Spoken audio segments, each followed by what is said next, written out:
शांति। आज 6 अप्रैल 2025 है।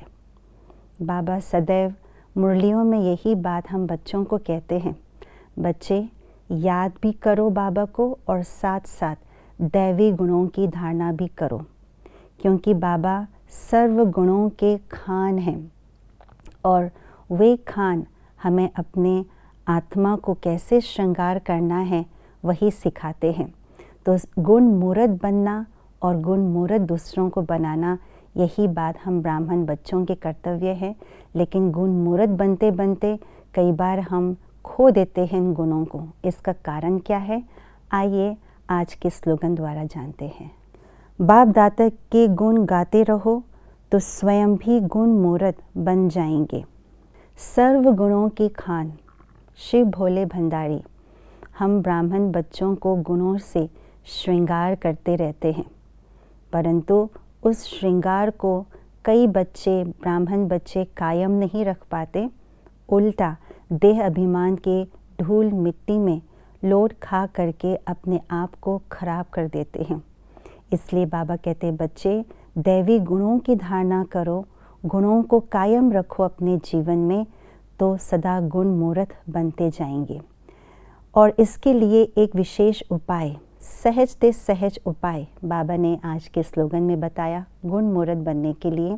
और वो ये है कि शिव बाबा के गुणों की गाथा गाते रहो, गुणों के गीत गाते रहो।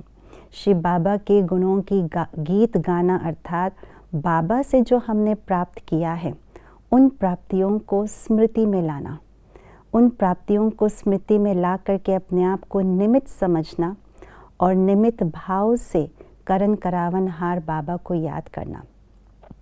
गुणों की जो मोती मणि डायमंड जो बाबा ने हमारे को श्रृंगार किए हैं, उन श्रृंगार को उतारने का एक ही कारण है और वो है देह अभिमान।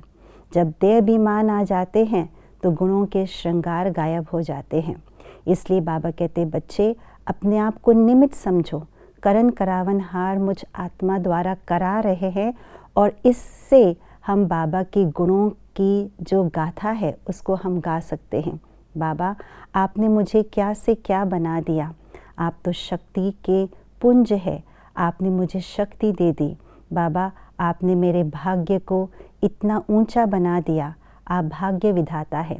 जब बाबा से प्राप्त हुए उन प्राप्तियों को स्मृति में ला करके बाबा की महिमा गाते हैं, बाबा के गुणों की गाथा गाते हैं, तो हमारे अंदर निमित्त भाव कूट कूट के भरने लग जाते हैं। जब निमित्त भाव आ जाता है तो आत्मा के अंदर से देह अभिमान मिट जाती हैं और धीरे धीरे उन करण करावन हार की शक्ति, उनके गुण हमारे अंदर आने लगते हैं।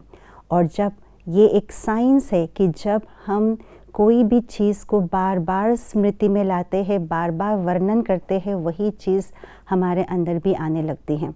तब जब बाबा के गुणों को बार बार स्मृति में लाते हैं, वर्णन में लाते हैं, तो बाबा के गुण सारे हमारे अंदर आने लगते हैं और हम गुण मूर्त बन जाते हैं। ओम शांति।